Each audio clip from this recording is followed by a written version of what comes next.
So first number में हमें क्या फाइंड करनी है, एनर्जी फाइंड करनी है जो भी हमें सिस्टम गिवन है। और जैसे कि हम यहाँ देख सकते हैं ये जो पोटेंशियल है वो x से लेके 0 से लेके a तक है, तो यहाँ पे हमारा इन्फिनाइट पोटेंशियल बॉक्स है, ठीक है। सो उसका वेव फंक्शन हम यहाँ पे अप्लाई करेंगे और देखेंगे कि ये सॉल्यूशंस हमारा कैसे हो रहा है।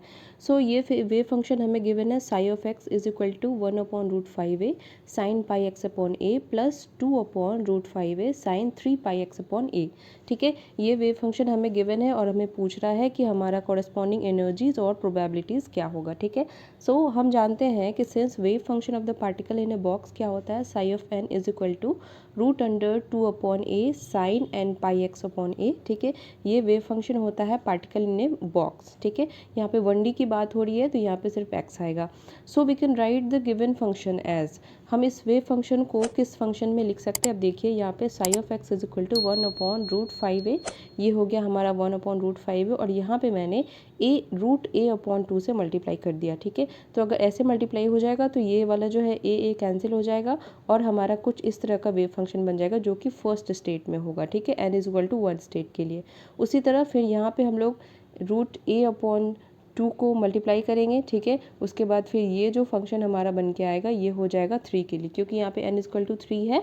सो यहाँ पे थर्ड एनर्जी स्टेट हमें मिलेगा, ठीक है। सो ये साई ऑफ x हमारा क्या बन जाएगा, psi of x is equal to 1/√10, this is phi of 1 plus √2/5 and this is phi of 3, ठीक है। तो ये स्टेट हमारा बन के आ गया फॉर 1 डायमेंशनल पोटेंशियल बॉक्स, ठीक है। इस फॉर्म में मैंने इसको यहाँ पे कन्वर्ट कर दिया, ओके।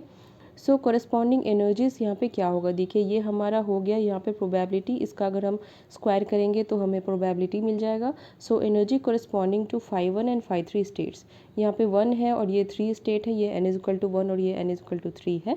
सो यहाँ पे हम एनर्जी कैसे कंसिडर करते हैं, En का जो वैल्यू होता है En is equal to n square pi square h bar square upon 2ma², ठीक है। सो n का वैल्यू यहाँ पे क्या हो जाएगा, 1 स्क्वायर हो जाएगा। यहाँ पे e का वैल्यू क्या हो जाएगा, यहाँ पे 3 का स्क्वायर हो जाएगा, ठीक है, क्योंकि यहाँ पे थर्ड है और यहाँ पे फर्स्ट है, n इज इक्वल टू 1 है और यहाँ पे n इज इक्वल टू 3 है, ओके।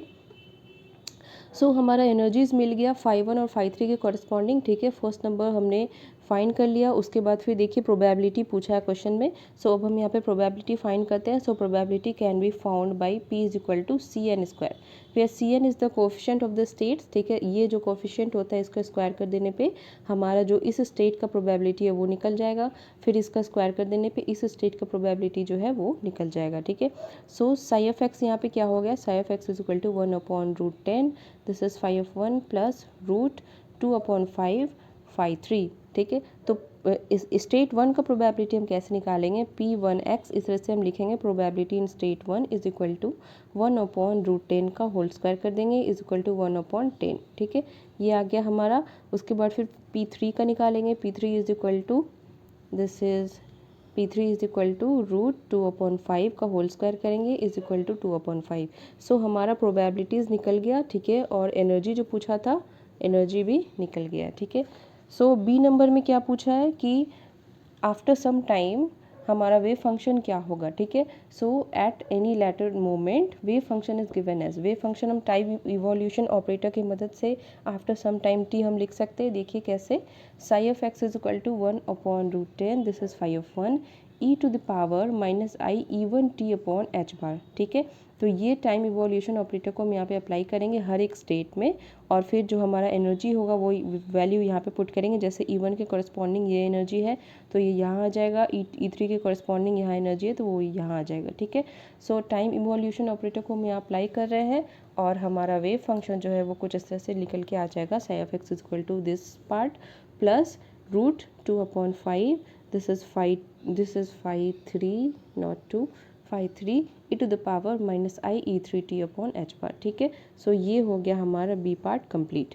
सी में क्या पूछा है, सी में हमें पूछा है कि अगर एनर्जी को हम मेज़र करते हैं then what is the relative probability of the possible outcomes, ठीक है। एनर्जी अगर हम इमीडिएटली बाद में मेज़र कर रहे हैं तो इसके बाद मेज़र कर रहे हैं तो हमारा प्रोबेबिलिटीज़ क्या होगा, ठीक है। So probability of the possible outcome यहाँ पे क्या हो सकता है, देखिए ये हमारा वेव फंक्शन है, this is the wave function.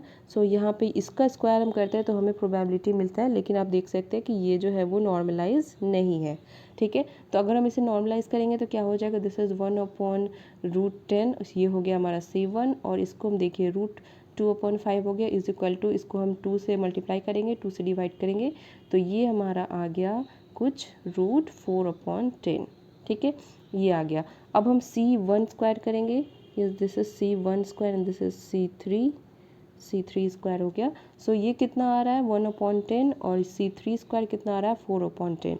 So from the wave function coefficients we see that the probabilities are going to be 10% and the 40%, ठीक है। सो इस मेजरमेंट को करने के बाद हमें क्या मिलेगा, ये जो प्रोबेबिलिटीज़ है हमारा वो हो जाएगा 10% and 40% for state 1 and state 3, ठीक है। सो ये सॉल्यूशन हो गया हमारा A, B and C for the first questions of the book.